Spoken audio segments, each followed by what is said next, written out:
Cabinet මණ්ඩලය මගින් අපට දී තිබෙන වරම වන්නේ මහජනයාගෙන් ආණ්ඩුක්‍රම ව්‍යවස්ථා ප්‍රතිසංස්කරණ පිළිබඳව කරුණු විමසලා ඒ කරුණු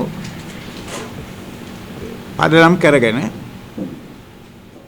වාර්තා புதிய அரசியலமைப்பு தொடர்பாக மக்களின் கருத்துக்களுக்கு எதுவித மட்டுப்பாடும் ஏற்படுத்தப்படாது எனவும் சகலருடைய கருத்துக்களையும் பெற்று முதன்முறையாக அரசியலமைப்பொன்று தயாரிக்கப்படவிருப்பதாகவும் அரசியலமைப்பு குறித்து மக்கள் கருத்துக்களை அறிவதற்காக நியமிக்கப்பட்ட குழுவின் தலைவர் சட்டத்தரணி லால் விஜயநாயக்க தெரிவித்துள்ளார்.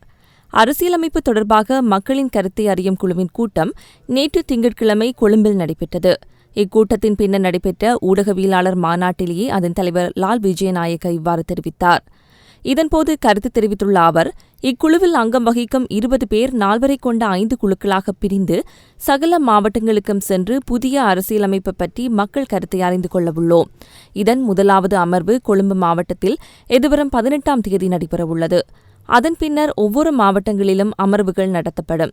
மக்களின் கருத்துக்களை மட்டுப்படுத்தும் எண்ணம் எதுவும் இல்லை. திறந்த மனதுடன் வெளிப்படைத்தன்மையுடன் கருத்துக்கள் சேகரிக்கப்பட உள்ளன. எதிர்வரும் பிப்ரவரி மாதத்திற்குள் மாவட்ட ரீதியான அமர்வுகளை பூர்த்தி செய்யவுள்ளோம்.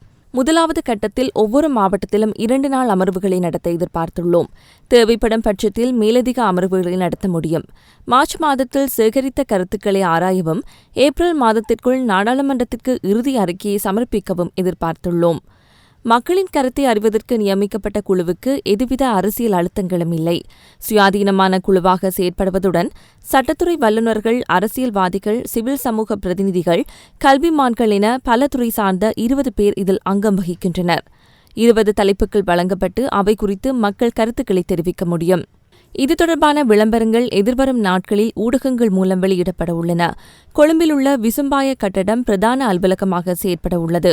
மேலும் அரசியலமைப்பு குறித்து கருத்துக்களை முன்வைக்க விரும்புபவர்கள் தபால், மின்னஞ்சல், தொலைநகல் மூலம் அல்லது நேரில் தெரிவிக்க முடியும் எனவும் அவர் தெரிவித்துள்ளார். ඒ කාර්ය කිරීම සඳහා 20 දෙනෙකුන් යුත් කාරක සභාවක් පත් කර තිබෙනවා.